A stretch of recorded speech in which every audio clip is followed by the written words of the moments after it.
Shopping అంతా complete చేసేసుకొని, ఇంకా ఆ రోజు రాత్రే మేమైతే వచ్చేసాము ఇంటికి. ట్రైన్ అయితే 11:30కి అలా ఉంది. 11:30 కన్నా ట్రైను 12కి అయితే స్టార్ట్ అయిపోయింది. చెర్లపల్లి నుంచి ఇంకా మణుగూరుకి. మేమైతే కొత్తగూడెంలో దిగి, కొత్తగూడెం నుంచి ఇంకా భద్రాచలం బస్ అయితే ఎక్కాము. ఇంకా సారపాకలో అయితే దిగిపోవచ్చు అనేసి.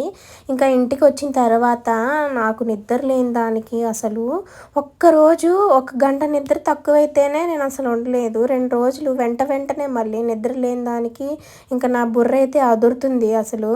అసలు కంట్రోల్ చేయలేకపోతున్నాను నన్ను నేనైతే. ఇంకా ఇవాళ మొత్తం పొద్దుటంతా పడుకొని పోయాము. ఫుల్ వీడియో నేను బయోలో లింక్ ఇస్తాను చూడండి ఫ్రెండ్స్.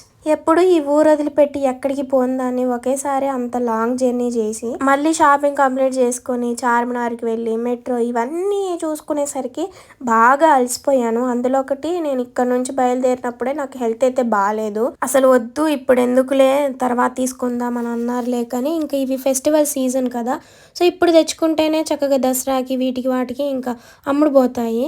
సో అందుకోసం అనేసి ఇంకా ఎలా ఉన్నా పర్లేదు నేనైతే చెయ్యాలి అని గట్టి పట్టుదలతో ఇంకా మా ఇంట్లో సపోర్ట్తో మంచిగా అయితే వెళ్ళాను. ఇంకా పార్సల్ అయితే మా దగ్గరికి రాలేదు. వచ్చిన తర్వాత నేను షేర్ చేసుకుంటాను. వీడియోకి మాత్రం లైక్ చేయండి. బాయ్.